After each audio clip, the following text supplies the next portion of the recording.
Welcome to our podcast number 2 of Mind Journeys. And this time we go up into the higher realms and experience a connection with one of our team members who couldn't be here in person, but she joined us up there in spirit. And then we were guided to meet these other beautiful beings, and we were led to this treasure. And there's something in that for you as well. So I hope you'll stick with us, and I'm going to play the intro to get yourself ready, get yourself prepared as we connect together and take us to the places where our minds can travel. Enjoy.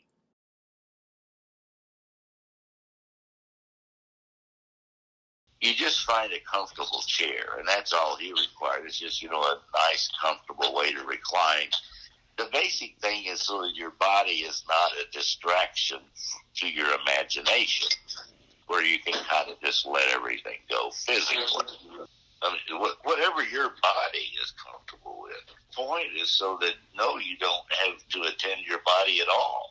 Like, start with your body where you're at. Your body's sitting there, relaxed. Close your eyes. And allow your mind to follow along as we begin inside the Vanderbilt Library.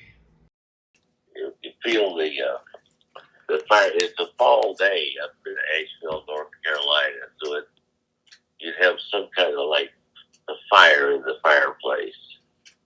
Yeah, and there's a great tall double door that enters the library, and that's the one that we come through, each of us, to come find our place around the fireplace. And it is fall. I have my own club chair there, with your club table to the side to put my pipe. Yeah, and often we've had a cup of tea or something nice to get relaxed there as we sit by the fire and greet each other and take our places. And I can smell my tobacco smoke. It's really nice. I love the smell of that library. It reminds me of old things and exciting times and all the adventures written about in those books. It's a wonderful... The leather, the smell of the leather, the smell of the pipe smoke. Oh, the pipe smoke is very nice today. Yeah. I can smell it too. Yeah, you have your slippers on. And when you put on your smoking jacket, you put on your slippers and pack the pipe and light it up. So I can see you there in your smoking jacket and your pipe, Fred. And some nice comfy slippers. And I got a hand knit shawl around me. How about you, Joe? Yeah, I got like a cozy little throw blanket around me and some nice slippers. I was thinking when I was seeing Fred with his smoking jacket and his pipe that he is the interdimensional Sherlock Holmes. Because I can take a deep draw on the pipe and create a lot of smoke, and then when I exhale the smoke, it rises up in a column, and that breaks that. That's the pathway up to the next level. Going through the rising smoke, like that one time when we joined the Indians, and they had the fire. They had the fire. Oh yeah. Sat around the fire, and we were drawn up in the smoke, and you get real dreamy. You look at the clouds of smoke rising from the fire or rising from a pipe, and you get caught up in the dreams, rising up to the heavens. Yeah. And pipe smoke, that beautiful little swirling, rising, and it's easy for us to get on that draw that just pulls us up and out of that room where we are already relaxed and comfortable. But we have just begin to drift up gently today, moving up through the starry skies until we arrive at that bench. It's sitting there waiting for us. And we each take a place,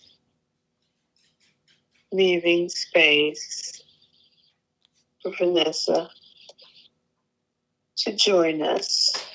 And today we're going to wait and see if maybe Vanessa's the one that's going to show up to take us on this adventure in spirit. I feel the same thing. And then I'd like to hear you take a few minutes to describe the bench and the setting and the scene around it to see if it corresponds to what's in my mind's imagination. The chills, too. I think I have a really concrete, common imagination with you all about the library at the Vanderbilt. But as I'm sitting on the bench, I'm looking up a slight hill, and it's that beautiful hill that Vanessa always describes. It's got a path. It's grassy and it has some beautiful flowers, and off to the left, in my vision, is a field that goes sloping down, and way off into the distance you can see the ocean. But up at the top of that little hill, there's a wall, and there's a path that runs along the wall. And there was a giant doorway there that we entered at one time, but we seem to have left that door closed for a long time. And as Vanessa leads us down that path that she knows in her mind so well, the butterflies and the creatures, we follow the path along to that place down the path that is the doorway where, covered in vines, they grow back rapidly to hide the doorway every time we leave it. And it's there just full of vines. And Vanessa's... Last time, Vanessa mentioned this other doorway that we just casually walked on by. And then I'm reminded of another time where we, across the football pitch in front of the bench, there was this shop that a lady operated. It was full of antiques jumbled around, really just all kinds of collections of artifacts. And when we came to the door, she offered us each something. I'm just bringing out other journeys and other things that we've seen at other times. I'm not prescribing that we go there this time. I've seen things behind that door. Several times we went into that space, but for some reason it wasn't what we were called to do at that level. We were called to move up higher into the magical world where we have built that space where we join. And it's nice to have Vanessa with us etherically today to begin to lead us through that door. And Fred, you can lead. And then when I pass through the door, it's just sparkling brilliance. All uniformly lit up. I think I was talking about that last time. The light comes from everywhere. There's no shadows. And then I look across the valley, vast valley, and see all of our residences and the temple we built together in the distance across the brook. Go ahead. Please. Yeah, it's a good time for you to describe that walk up to the temple, Fred, because you do it so well. As we pass through the doorway, a very pleasant walk, different levels going down to the brook, and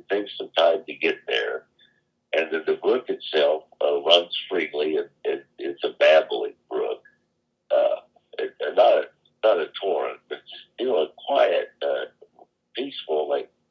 And there's a bridge. I saw the bridge across that actually had a picture on my photos, and you can stand on the bridge and watch the water pass underneath. And across the bridge, there's a pathway full of, with steps, very, very pleasant. If you could take an early morning walk in the valley, and then you go up, maybe not more than a football field from the brook up to the temple, and it's midway at the side of the valley.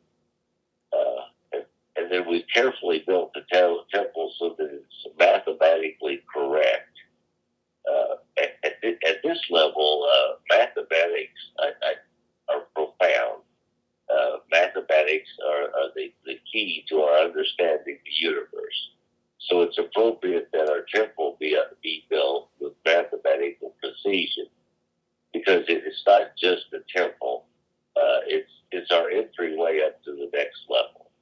And we've been in a very, we join hands, walk up together, the 5 steps into the main floor, and then take our position. I'll turn over the description to someone else. Shannon or Jill can take it. And I'd like to hear some other people talk about the temple, what it's like being in there. Jill, do you want to do that? Oh, yeah, sure. I feel like when we go up, I don't know, I kind of changes in my body. I suddenly got so thirsty, I had to start chugging some water.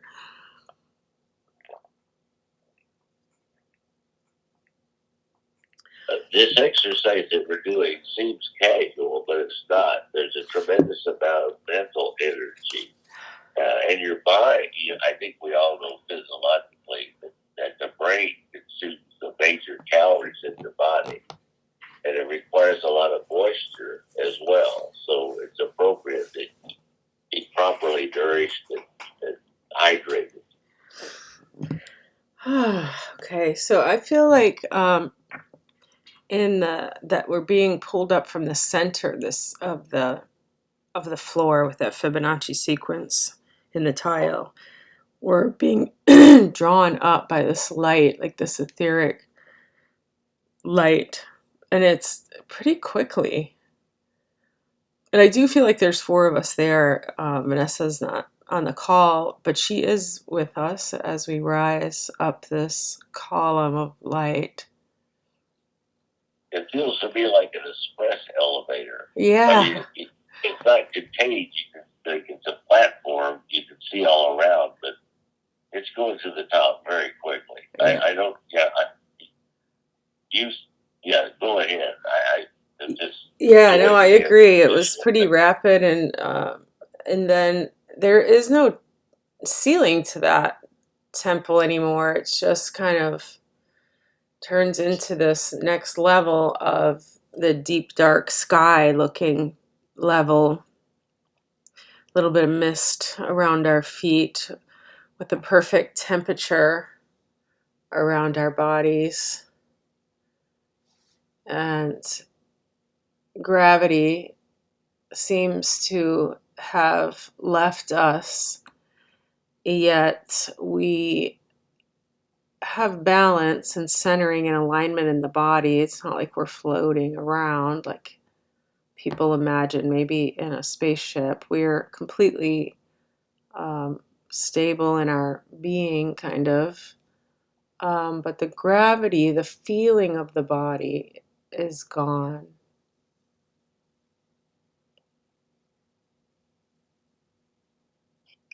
And from that position, if we look way, way, way down, we can see the temple.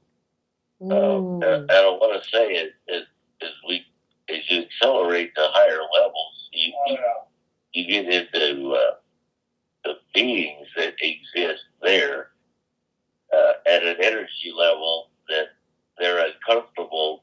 Of course, down at our level, the whole purpose is so that we exist down at a low frequency on the earth plane.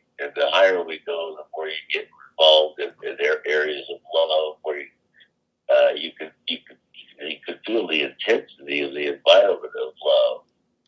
And it forced, at one time I was slain by the spirit, and you knocked on the floor by just the power of love and all the things that you want to like get rid of. They just like are washed away in a torrent, like a flood of love that flows through your body.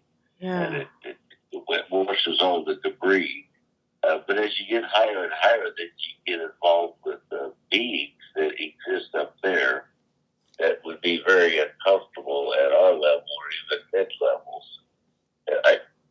But go ahead. I just wanted to add that. I think they can appear in any form, but today I think that they want to speak through the form of Vanessa, so that she actually appears as their voice.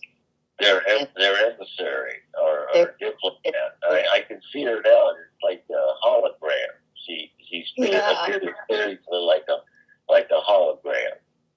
Yes.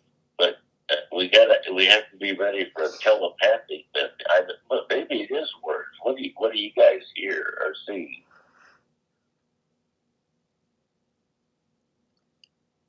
I see behind, a deep, deep, deep sky with vast heavens, and I see her taking her hand and saying, "We're here from all of this, and we're watching, and we're with you, and we're hoping that our messages are now being heard, and that you can use this to help change the world in the way that you've all hoped it would change, and that they're available. That it's just a matter of tuning in and listening. It's no farther away than your thoughts." Other times we've been given something at these kind of levels to take back symbolically. I think like a bracelet, or I forget, maybe you'll remember all the different things that we've been given. And now I think that is a metaphor, because you can't, these are telegraphic communications. And when they give us something symbolic, we take it back to Earth. Now I realize that is the thought message for us to bring back and live out our lives, reflecting the message that was given to us telegraphically at that level. I'm sorry. Go ahead, please. Can I add? I feel like I'm seeing that she like puts her arm up and shows she reaches out to the right and up, and there's this like gallery, or this like audience almost of, not audience, but that's how it's appearing, like in an amphitheater filled with beings. And so I see that too. Like she's on a stage, and there's a vast amphitheater with. But yeah, I'm there with you. I see it. I see her on the stage. You be pronounced. Yeah, please. Yeah, and they're kind of like telepathically. It's like, come this way, and then we move that way, and then I see us on this. It's almost like we're in this ship that's kind of like a I don't know, it's not huge, maybe it is, but it feels like a little bean-shaped not car, but it's a ship. It goes and it like takes us up, and it almost feels like a bit of a roller coaster ride. It's so fast, and it just like takes these swerves, this hill, it goes up this hill and then it goes down like a roller coaster, and then it like shoots off into space. And I mean, we're just kind of out there. I don't know where it's going yet, but I saw that very clearly. I got the feeling that we would all get on the bus. That's what came to my mind. Oh, You're okay. describing not a bus, but a ship that's accommodating a large group of people to travel to some remote. Go ahead. I'm just agreeing with what you're seeing. And I hear the instructions just to use from your imagination all of the images that you've been provided that give you a feeling of what this would be like. So they say just use whatever images come and work for you, because it doesn't matter how you experience it. You're here, and we want you to experience it in a way that is comfortable and that you feel safe to just continue to move through this experience, so that you're open to some higher wisdom. So just use the images that are comfortable. So we're on the ship of our imagination. Each of us is a little bit different, but it's very very real to us, and how we've built this image of what this would be like to be on this ship with these beings that are here to help us. So I'm seeing, as we move, the image of the glass that's in front of us that looks out and looks off into the images of space that we've been shown from the Hubble telescope, and it's those amazing colors and the birth of stars and things that we know are happening, but that we don't usually have this close access to. And each of those bursts of birth of a new sun is a remembrance of the birth of our own sun. I've been out west where the skies are clear and you're a high altitude, and the Milky Way is so profound you feel like you could reach out and touch it. And I feel like that's where you're at now, and that's where you're describing through that glass, that you feel like you can reach out and touch the stars. And then I'm also reminded that the elements that are in our body, the various atoms, are actually come from the birth and death of stars. So we are a physical beings here on this planet, star material. So yeah, we're going back home. It feels like we're going back home to our origins on those births and deaths of stars that seem quite remote in the galaxy, but they're not. They're in us, our bodies, the stars. Yeah. I'm sorry, I just got carried away. No, that's beautiful. Thank you. I felt this like shift to the right and almost like down this. It felt like a white snow slope, almost that kind of a, that swoop down of a snow slope, but it's obviously just the etheric energy. And now we're in this white in all directions. And we're off the ship and we're walking. Actually, it's a different planet. It's not white anymore. It's like I can see the planet floor. I can see the mountains. I've seen this planet before. They're pink mountains, and there's a beautiful stream. It feels okay. So the beings are there now too, and that's their home. They're welcoming us.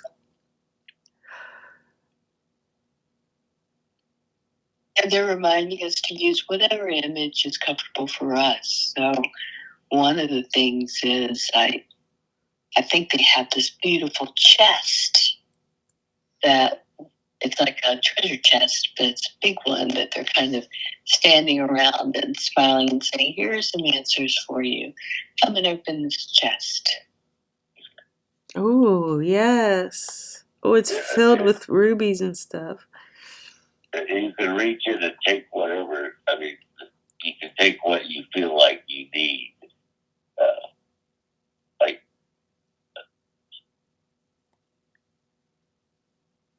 yeah, we're drawn like a necklace. I want to pick out one of the jewel necklaces. I've been wanting a sapphire. They're supposedly the highest frequency gem. And I would like a rod-shaped diamond that's just cut in facets that I've never seen before. It's like a crystal. What is like it? It's a rod-shaped faceted diamond. Ooh. So it's made of a diamond, but shaped like a crystal wand. So that's what I can see it too. It is a crystal wand, and it's appropriate. You can get fancy at it. It's a diamond wand. A diamond wand. I've actually never seen one this brilliant. Amazing to hold in my hand. Yeah.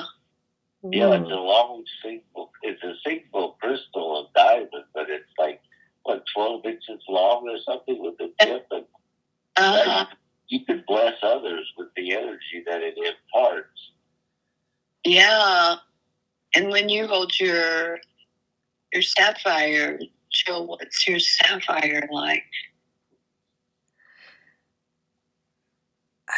At first, when you started saying that, I felt like mine was a wand, but now I feel like it's like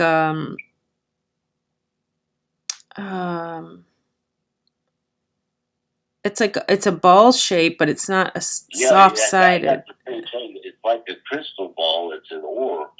Yeah. I saw that too. Yeah, about the size of your hand. Yep. I can see. And your hands do all, Jill. Your hands do all the energy work with the bowls, so that seems appropriate as well. Yeah. It feels. And I think you might get one in each hand. It like hovers. It hovers in the hand. Are they both sapphires? Or do you have another type of energy in your... I see the ball in your right hand, the sapphire ball. Yeah. But another one in your left hand, is it... You see that as well? Yeah, now I do. Is it also a sapphire, or is it another type of jewel? I guess it's not blue. For me, they represent the polarity. On your right hand, one pole; on your left hand, the other pole. And now they're energized as polarities to use in your Reiki healing. Yeah, my hands are tingling. I guess it's kind of pink. What do you guys see it as? I can see it. Good. Yeah. Go ahead. What would that be if it were a pink round orb? It would be... There are beautiful pink round crystals, so... Yeah. Or maybe it's a pink diamond. It could be yeah, that would be amazing. Yeah, I see that. It's sparkling. Almost like having from a sparkler coming off of it. Yeah. So funny because I'm sitting here at my desk with my hands out in front of me like I'm holding them. How are you? Okay, cool. Yeah.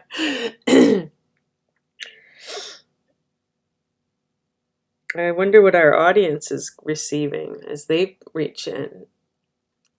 Whoever's listening to this and joining us remotely or after this session. Yes. Yes, I think each person that listens should put their hand in and see what they reach in the chest to receive, and lift it up and observe it and make it real. Oh, like a string of pearls, even. Like everyone. I mean, it's a treasure chest for everyone to take these energies back down to the earth. Yeah, yeah. And we might have a chest when we get back that we can store these in. Ooh, cool. The chest of jewels that represent all the healing thoughts and all the prayers and all the dreams and wishes that we would like to see come into our realities with the help of the guidance that's beyond. It's extraterrestrial. You know, they are like ET angels. Yeah. They are like angels. And they want to help the earth too. They do. So concerned. They're just so concerned. Even though they know that this planet was a planet for laggard souls to come and work out a lot of their karma on, they realize that it's a battle that goes on between our right and left, between our ego and our spirit, our personal desires for physical things and the desires that we want to elevate for the entire planet. They recognize that it's a big journey to come live on the planet Earth. It's a big choice, not an easy one, and that those that can hear them guidance are helping to bring down the light and the energy and reconnect us so that we have that support to accomplish different things on this planet, because it's been one of those times where we've been exercising our emotional muscle to survive. And we can use our emotions to manifest and change energy. Of course, it's best to use the more positive ones. Of people aren't realizing is that their emotions are so powerful in sending energy and creating things, and we can use our emotions to create clarity and peace within us and within others. But with those kind of higher emotions, or whatever the range is you want to call description of it, but that to process our negative feelings and the painful ones, because they're there, we're going to have them, but just allow them, feel them, move through them. And on the same plane is the other emotions that everyone so desires to feel. We just have to allow the other ones to just move through us. And I think these gifts that we've gotten out of the chest are there to say, come out of the trance, hear your own negativity, wake up, cut that rope that ties you to the group think that draws you into the negativity. And you can recognize the negativity. If it's hatred toward another person or another culture or anything that's flowing in a negative direction, you need to wake up and hear what's going on the part of creation that's coming through your consciousness. It's use these tools and that's the way we shift our thoughts, is by moving our group thought to the positive ones, to the healing ones, to the higher ones, and use these gifts to do that. Yeah. So they're creating a communication channel that's going straight down from where we are right now in our imaginations to where we dwell on this planet, and for each of us to kind of expand that around us as we walk through our day and be conscious, and allow that when people enter our aura, that they too can become conscious and a part of this change of thought. Yes. Because everything thought, and we have to change the thought of the entire planet in order to create change. Yes, thank you. A little bit ago, you brought up the material. Like everybody here on the planet is evolved in material advances. But we're going up there and trying to advance the planet spiritually by bringing down these energies from a higher level, connecting to what we're doing here. It's an avenue to not uplift the planet materially or technically, but uplift the planet emotionally and spiritually. So we behave better to each other. Yeah. Yeah. And these treasures that we've received from this beautiful place, we're able to use them to send some energy down to the planet, to the grid, especially on this day when all the energy lines are in harmony and the veils are thin, and we have this great opportunity to share. And I feel like they're like opening up this doorway in the floor, as a metaphor, but also there is like a clearing below us and off to the side, and it just kind of opens like this, from the center, like curtains opening, but it's like the floor is opening, and we're able to see the planet and use our treasures and just allow the energy from our hands with the jewels to send energy, kind of direct it down to the planet, and seeing it receive, seeing the grid-like pattern that's in and around the planet, just it's glistening and has colors like the rainbow colors moving through it. And yet they also want to remind us that we're involved in our own physical bodies and our own physical emotional concerns, and that we have to take care of that too. And at this very moment, to be able to use that to help, we have to clear our own physical body of pains or concerns or defects of our body, like building our bones to their full strength, our muscles, our organs, our body to become healed first. So using each of the things that we grabbed, the crystal, the sapphire, now to just move that across our own physical images, as Vanessa is now joining us at some level. She's coming in. Can she actually join us at this level, Jill? I don't know. I don't know. Okay, well, so.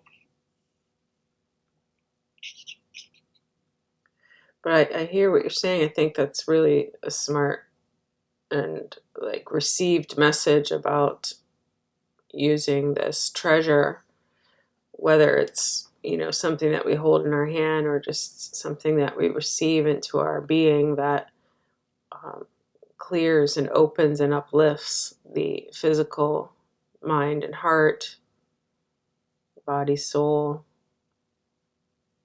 to know that it's our job only to take care of ourselves and to, live in a vehicle of this beautiful being that we're residing in, as clear and healthy as we can, to be the change, right? Yeah, that's all we have the power to do this. We're like one of those one of those tools. We are one of those tools. We are like you are the sapphire. I am the crystal, the diamond rod. We are the healing tools as we walk through our life.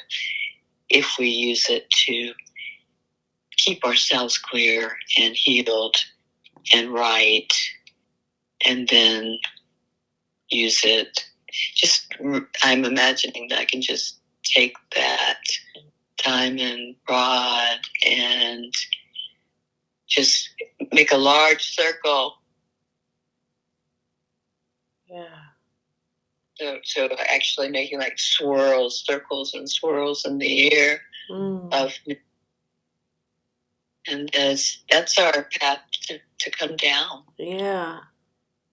So just as we move in this spiral circle, we go faster and faster and faster and faster and faster, faster into warp speed, and it brings us all the way down so that we are all the way back to the field where we have gravity under our feet, and we find ourselves in the room now and back in our chair with our new objects in our hand. And there's a chest that's manifested right there in front of us. It's open now. And I'm going to walk over and put my wand, my diamond wand, in there with all the other treasures and sit back down. Okay, yeah, I'll put mine in there too. But I know that the essence of them will always be with us. Mm-hmm, mm-hmm. We are them. Well, now it becomes part of our arrangement to do the travels. So when we go back, that's one of the things we'll each put on. I'll put on my necklace and Shannon her wand and Jill her orbs. And I mean, that's what it seems like to me. Like we're going to leave them there in the room in the library, but when we go back there, we'll pick them up as part of our arrangement when we're journeying, when we go on journeys from now on. Okay, yeah. That's right. Just the feeling that I got. Thanks. Bye. And now we are like the antennas that connect us to the guidance. Yes. Our body antennas. So settling back in the chairs and coming back here and now. Thank you. Thank you. That was so beautiful. Very cool. Thanks, you guys. That was a very good